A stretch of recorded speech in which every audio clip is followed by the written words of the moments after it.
Bonjour à tous. Donc une observation. Il y a une exonération d'impôts qui a mobilisé beaucoup de monde ici au Québec. Et une loi qui touche de près la liberté d'expression religieuse, donc la Bible, en a fait beaucoup moins de sollicitations. Donc ça dit peut-être quelque chose sur nous et sur notre amour de Dieu. Là où est ton trésor, là aussi sera ton cœur. Matthieu 6, 21. Mais je veux être juste. Certaines exonérations d'impôts viennent d'un temps où notre société était davantage marquée par le christianisme. C'est des vestiges d'un ancien monde. Aujourd'hui, l'Occident n'est plus chrétien, si on met à part peut-être les États-Unis. Et là, j'aimerais clarifier un point. Quand on veut faire entrer un principe biblique dans la loi civile, dans les faits, on dit la loi publique doit refléter une norme biblique. Autrement dit, on fait de la théonomie. Et parfois même sans s'en rendre compte. Et je vois des gens plus pressés que moi dans le domaine. C'est assez ironique. Certains sont plus théonomistes que moi. Pourquoi? Parce qu'ils veulent imposer une règle à une société qui n'en veut plus et qui ne comprend plus cela. Donc moi, je ne renie pas le principe. Je dis, il y a un ordre qui compte. Avant de réclamer des lois chrétiennes, il faut d'abord refaire un peuple chrétien. Comment? Par la prédication, par la conversion, par le discipulat.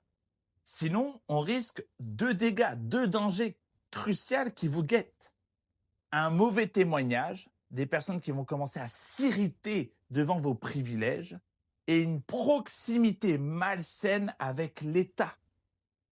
L'Église n'est pas l'aumônerie du pouvoir. Elle est la colonne de la vérité pour notre monde. Et maintenant, transition, parce qu'il y a plus lourd que l'impôt ici. Il y a ce projet de loi fédérale C9. Et il y a un point qui m'inquiète. On retire une protection claire qui servait de bouclier quand on cite un texte sacré de bonne foi. Donc la loi C9 n'est pas « la Bible est interdite », mais on enlève des protections. D'abord, il y a moins de barrières avant qu'une poursuite pour discours haineux puisse être lancée. Et surtout, on veut retirer une défense écrite qui protégeait dans certains cas l'expression religieuse de bonne foi fondée sur un texte sacré. Alors concrètement, dimanche matin, tu lis 1 Timothée 1, 9 à 10 et tu dis Paul liste des péchés. Parmi eux, il parle aussi de comportements sexuels que la Bible condamne et l'Évangile appelle tout le monde à la repentance. Quelqu'un extrait ta lecture, il y a un buzz et il y a une plainte qui est déposée pour discours haineux.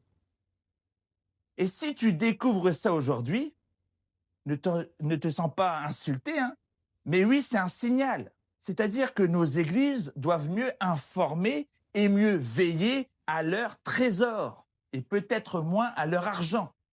Ils doivent faire leur travail. Cette semaine, c'est l'anniversaire de quelqu'un. On ne se rassemble pas autour d'un rabais fiscal. On se rassemble autour de Jésus-Christ et de sa parole. Que Dieu nous garde.